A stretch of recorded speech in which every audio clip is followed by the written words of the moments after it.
And it's working. Okay. So our next speaker will be Eduardo da Silva Neto, the last one for this session. And he'll tell us about pairing-mediated nematic fluctuations in tetragonal iron satellite sulfide. Okay. And just a question, can you see my mouse hovering? Yeah, we can see Okay, this. perfect.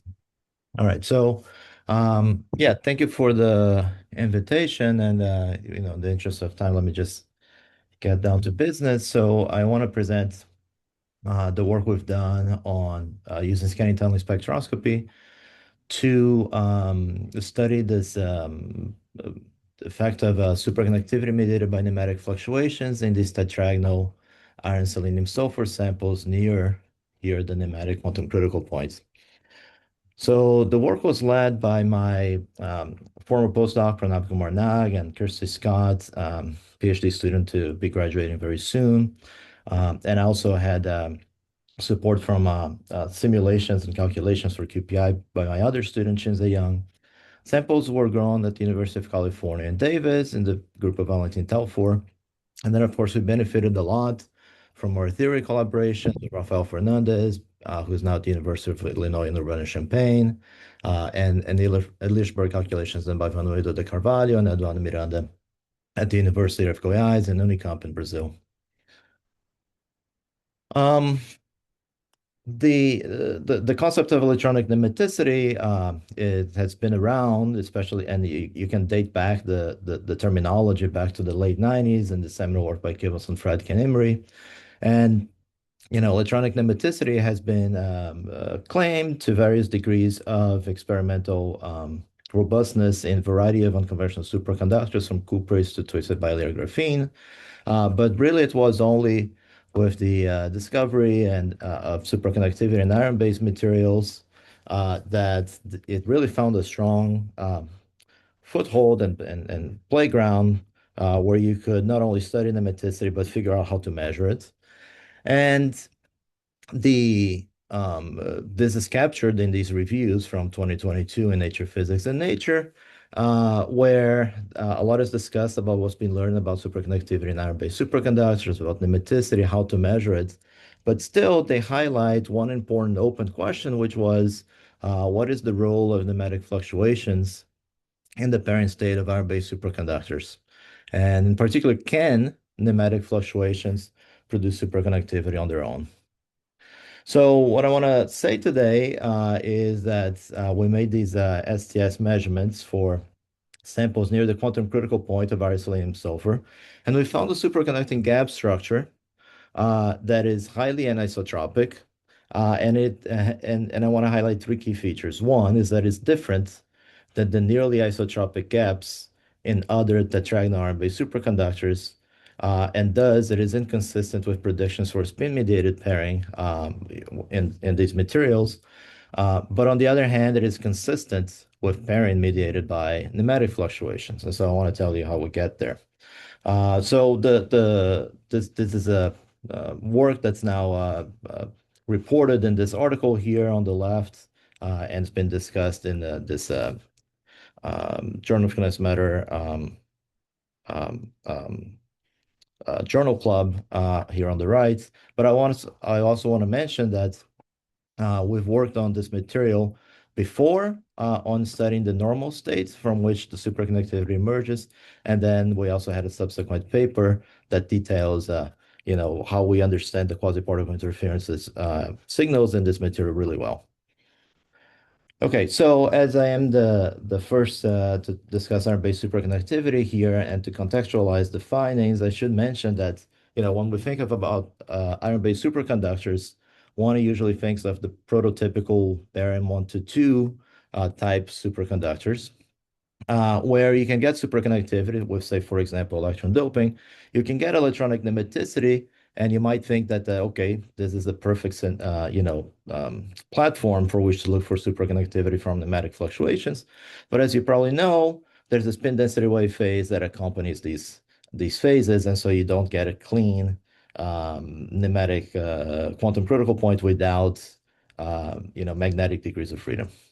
And this is mostly true, this is true whether you do electron doping, hole doping, or some kind of isovalent substitution.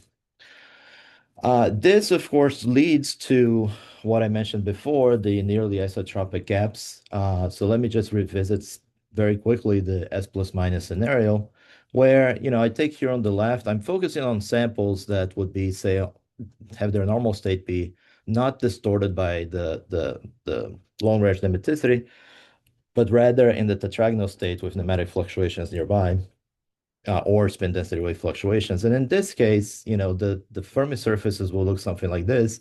I've actually enlarged the pockets so that they're visible. They're tiny pockets, whole pockets at the center of the Brillouin zone, and some electron pockets at the corners.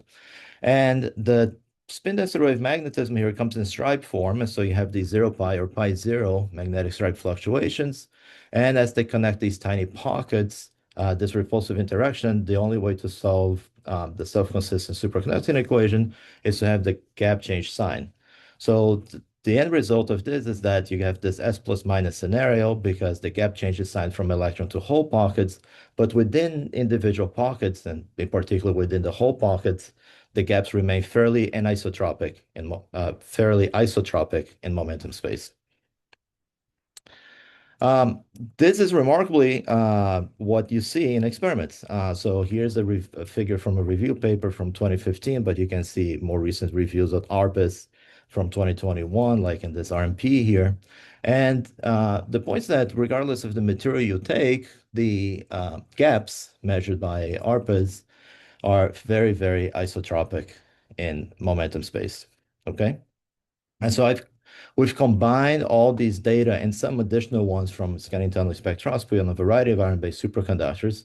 We made this polar plot here with the gap magnitude versus angle for hole pockets in these conditions of being samples near that are tetragonal near the optimal doping.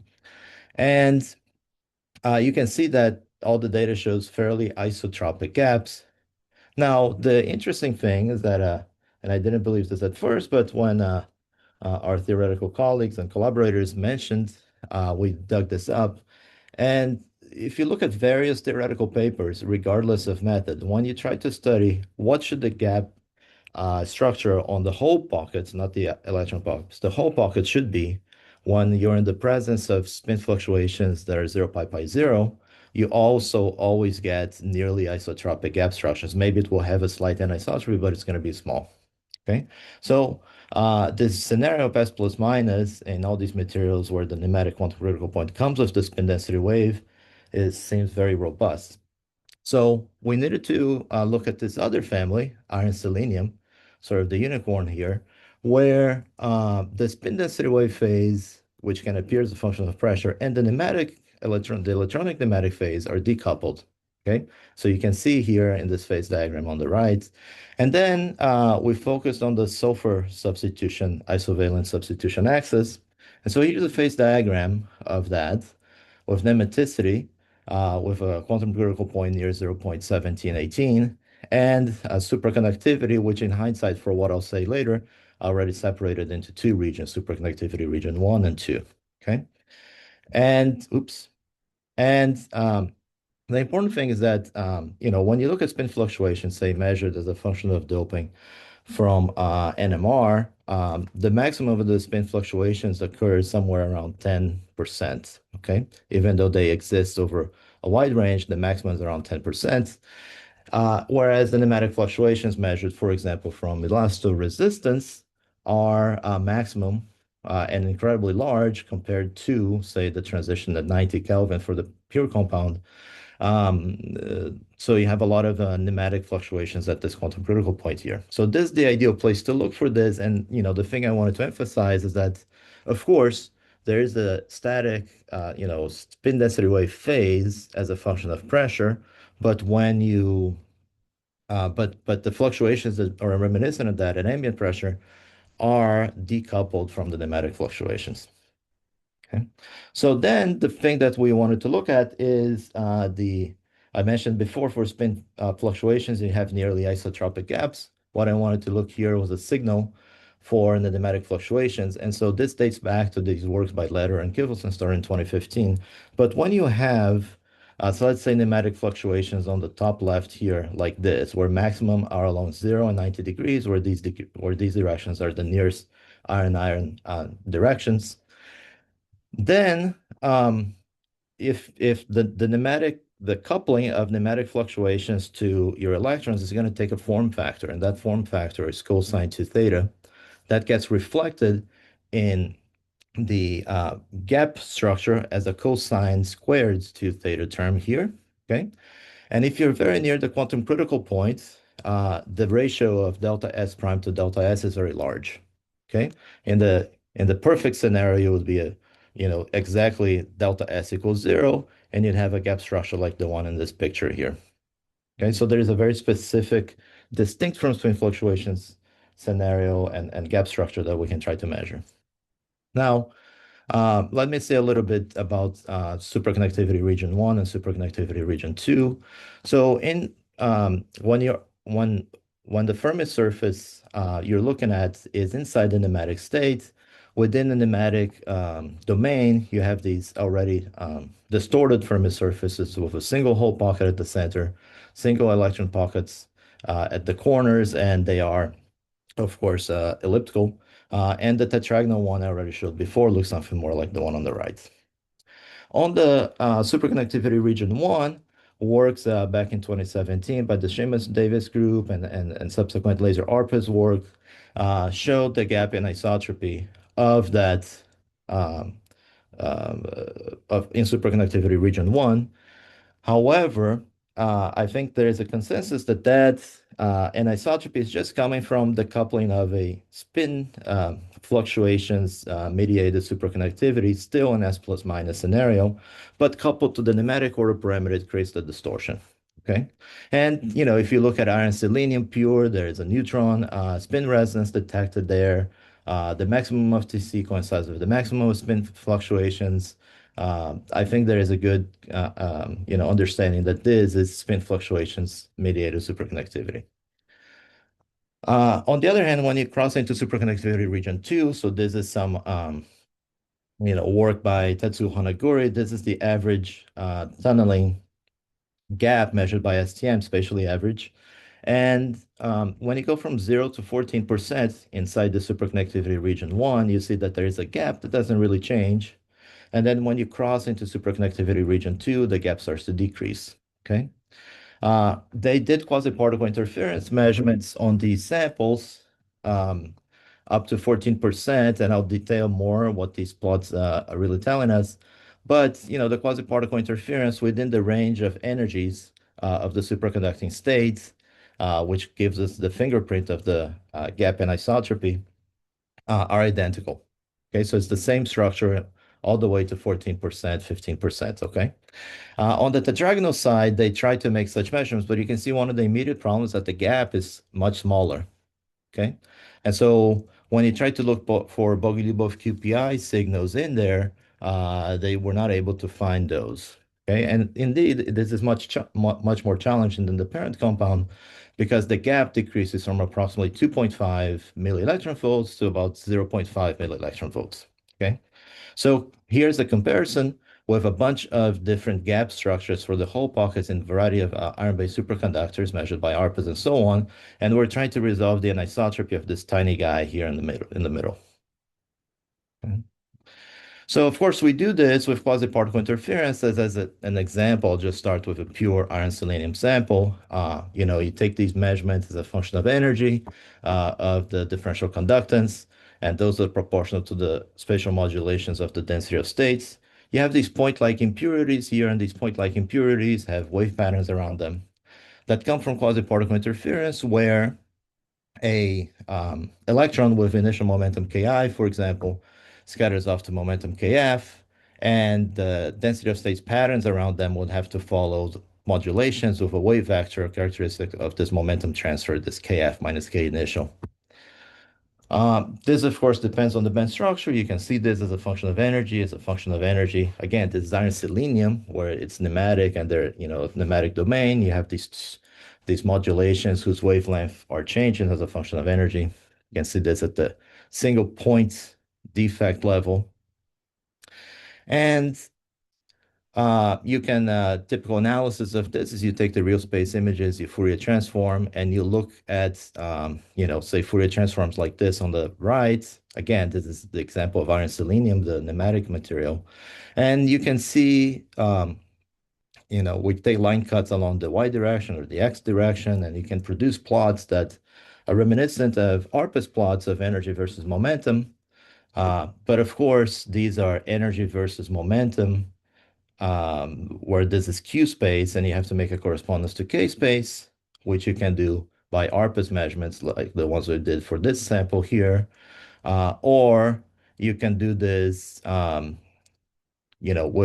the help of the theoretical models and calculations, Green's functions calculations. We did all that for the studies of the normal state, which were published in this article here. And so for the context of today's talk, all I need to say is that we know the band structure and how it produces QPI signals really, really well in these materials. Okay. So the superconducting state here, this is the topography of the sulfur dopants at these cross-like features. And this is the superconducting gap as a function of temperature. You can see here that you have to go to very low temperatures like 0.5 Kelvin or so and have very high energy resolution. So we did these maps, these measurements that take about 6 days to make, but we did them with the best energy resolution and finest energy sampling um, in these materials. And what I'm going to run here is that you can see the quasi-particle interference in this raw data on a 150 by 150 nanometer area. And as you move to energies inside the superconducting gap, you can see that there is a lot of changes in that signal, okay? And this is the signal that had not the previous works missed, and this is the Bogoliubov QPI in these samples. You can do this in looking again at the Fourier transform, and then there are a bunch of features that change as a function of energy. And I can show you a few slices of this data and compare it to 3 Tesla, where we have killed the superconductivity to have a control experiment. At 3 Tesla, nothing changes. I'd either expect over just 2 milli-electron volts. But in the superconducting state, within the gap energies, there's quite a bit changing. Outside the gap energies, data looks the same. It's dominated by this rounded square contour feature here that I'll relate to the Fermi surface in a second. The inside contains all the information of the fingerprints for the superconducting gap anisotropy. So I analyze this data in 2 parts, and they'll give me the same answer. The first one is I'll look at the quasi-particle interference associated with the square feature here, and then I'll analyze the more complicated QPI signal inside this region. The outside, this rounded square contour, we identified from our previous works that this is the outer hole pocket compared to ARPA's, for example, near the gamma point. So the analysis is to look at the spectral weight as a function of angle of this feature. At 0 degrees, along the iron-iron direction, you see a gap. And along 45 degrees, you see a smaller gap. And this is exactly what you'd expect, qualitatively speaking, for the direction of the gap minima for a iron-based superconductor with nematic fluctuations mediating the pairing. You can do this as a function of various angles, and here indeed is the gap minima. Now, you might look at this and object immediately because I told you the gap should be highly anisotropic, and I'm showing you a gap that's relatively just a little bit smaller than the gap at 0 degrees. But in this analysis here, I want to point out that this is not a case-based measurement, right? So a single Q can represent multiple Ks, and especially in the case where we have this rounded square contour, the Q along 45 degrees is coming from a much larger manifold in K space. And so the gap at 45 degrees that we see through this analysis is actually an upper bound. So then to get something more detailed, systematic, we look at the inside. When you look at the inside, you can extract the gap anisotropy for something based on the octet model that was used to death in the Coop rates. And so let me adapt that to our situation here. The dashed lines are these rounded square contours that sorry, the rounded square contours that are the underlying Fermi surface. If you consider a gap, just for the sake of argument, that's anisotropic and nodal, like the one that I have here on the bottom left from the theory predictions, then the contours of constant energy within energies, for energies within the superconducting gap energies, are going to be these banana-shaped things, okay? And so these decrease, go to a single point, increase again as you go increase in energy. And these have largest density of states at the tip of these bananas, and this provides, something like the octet model with 7 scattering wave vectors. But I want to point out that although this can be very complicated, especially on a multi-Fermi surface system instead of a single band system like a cuprate, here, Q7 is special because it's the only wave vector that decreases to Q equals 0 as we go to energy equals 0. And so it should do that. It should be approximately symmetric across the E0, and it identifies the direction of the gap minimum. So here's the data, taking cuts along the 45-degree direction, that's the top, or the 0 and 90-degree direction, the bottom, 3 Tesla on the right, superconducting state on the left. And then you can identify that that cross-like feature, X marks the spot, is at this direction 45 degrees from the iron-iron directions, okay? So now you can take the 0 Tesla and 3 Tesla data, divide one by the other to precisely isolate the features of superconductivity.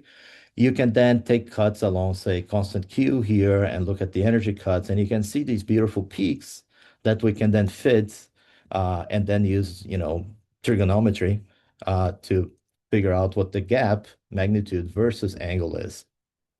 So this is the result here. I'll point out that this recent work that we published last year, very detailed work to understand the exact details of the quasi-particle interference signals, the ratio of intensities between peaks, and so on. So we understand this really well. It's consistent with the analysis that I showed for region 1. And finally, it fits really well with the phenomenological equation for this kind of gap. I don't have it here, but the yield is in the paper. This delta S prime to delta S is a factor of 8. Okay, so it's highly anisotropic. Our colleagues also did a Liechtenberg theory. Here's the thing that I mentioned before with the coupling between the nematic bosons and the electrons with this form factor that's cosine 2 theta. But, that basically gives us the same as the phenomenological fit. So with this, I just wanted to say, it's one thing to fit with the expectation for nematic fluctuations. The other thing is that, as we discussed in the paper in a lot of detail, this is not your typical isotropic gap from spin fluctuations, okay? So again, I put this on top of the plot that I showed you before, and the difference is quite remarkable. And again, this was a very tiny gap, so hope you appreciate the difficulty in measuring it. So with this, I'll just finish here with my summary and then take questions. But briefly, what I showed here was the first detection of BQPI, Boglie quasi-particle interference, in the tetragonal iron selenium sulfur samples. I think this is the smallest gap for which an anisotropy has been resolved in an iron-based superconductor, and I can't think of better examples in other superconductors, with this QPI technique. The gap minimum near 45 degrees from the iron-iron directions is really different from gaps due to spin fluctuation theories and spin fluctuation, experimental data. But it is consistent with the nematic fluctuations superconductivity. So with this, I think we have time for questions. Thank you for your attention. Yes, we do. Thank you so much, Eduardo, for the very nice talk. Questions for Eduardo?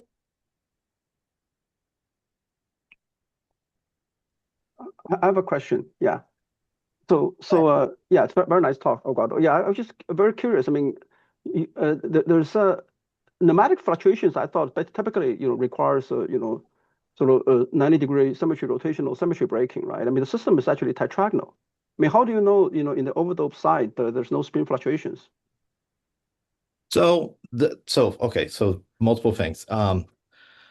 The nematic order is one thing, right? Nematic fluctuations, they're dynamic. And so unless they're very strong, they're not going to be distorting your Fermi surface. The system on average is still tetragonal. So, I mean, that's what happens right after the order dies. And so you still have those fluctuations, XY, XY. Now, there are spin fluctuations there for sure. My only point before was that in this system, unlike all the other iron-based superconductors, the spin fluctuations are very decoupled from the nematic fluctuations. So you have a chance to have a scenario where you're dominant with nematic fluctuations here, right? And sorry, there. Clearly the spin fluctuation is present throughout the phase diagram. I mean, what's not clear to me, is that how do you, able to sort of identify that the nematic fluctuation alone can give rise to this, sort of a Right, sorry. gap structure. Right. So to be clear, that's the case I was trying to make. Every time that you have spin fluctuations from 0 pi pi 0 in the theoretical works or in the experiments, the gaps are isotropic on those hole pockets. Electron pockets are different, but the hole pockets you can verify it's always isotropic. And this one is highly anisotropic, and it's exactly the signal you'd expect for nematic fluctuations. So that's the contrast. But just to add one more thing, the spin fluctuations may still be important because I don't know what happens between, the superconducting gap on the gamma points versus the electron pockets. They may still be important for, sign changing or things like that. So that's the comments. Okay, thank you. Yeah. Right. Chimiao. Yeah, I have a quick question. I mean, the data is really intriguing in the sense that the gap anisotropy of the sulfur doped case is very different from, say, 50-50 SCTE case, where it's much more isotropic. On the other hand, on general grounds, the nematic fluctuations have much smaller energy scales compared to the magnetic fluctuations. And if really the nematic fluctuation dominating the driving for superconductivity here, it would be very surprising that TC of this sulfur doped case is very comparable to the pure FE-SE case. Comparable to which one in the end, you said? Compared to the pure FE-SE case. Well, it's not that much. I mean, one is about 8 Kelvin, the other one's about 3.5 Kelvin. So, and I don't know exactly, maybe you can tell me a little more. How do you determine the energy scale of the nematic fluctuations? Well, like a pinching measure that you can measure the nematic fluctuation up in the usual materials up to like 50, 60 MeV as opposed to be going to 200 MeV. Okay, but in the iron selenium sulfur here, I don't think that in this particular sample, I don't think that there is such, say, neutron scale. I think you're talking about neutrons. I don't think that there is. No, but the nematic fluctuation presumably has lower energy scale than magnetic fluctuation. Of course, that should be directly measured in this material. Yeah, I don't think that there is necessarily a problem there. Okay.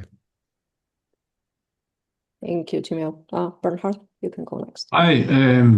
I was going to ask a similar question. So how do you spectroscopically detect nematic fluctuations in a cube-dependent matter? And is there a chance of actually seeing something like the spin resonance peak that is a direct manifestation of coupling of these fluctuations to superconductivity? Right. So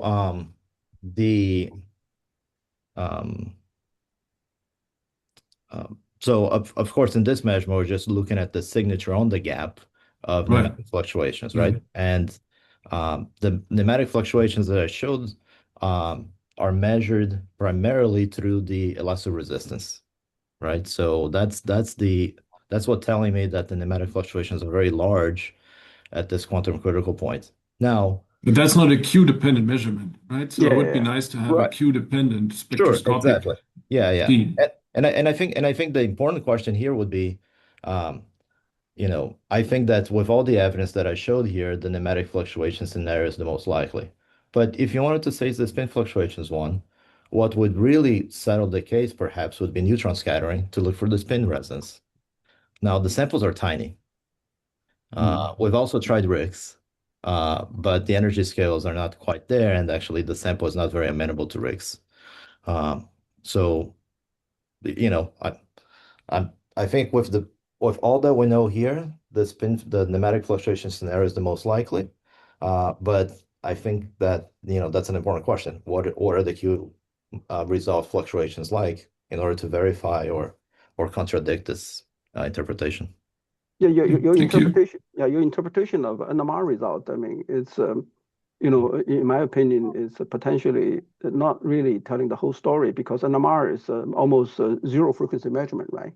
You can Of have course. finite. You can have finite. So when you say it's below the critical point, it doesn't necessarily mean that near this regime there's no spin fluctuation at finite frequency that coupled to TC.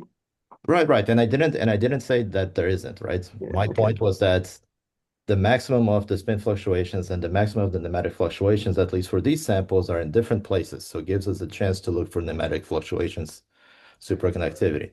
And then back to the previous question, I completely agree. If we can have a Q momentum resolve measurement of the fluctuations, that will help, support or contradict the scenario. Okay, thank you. All right, and with that, we'll thank Eduardo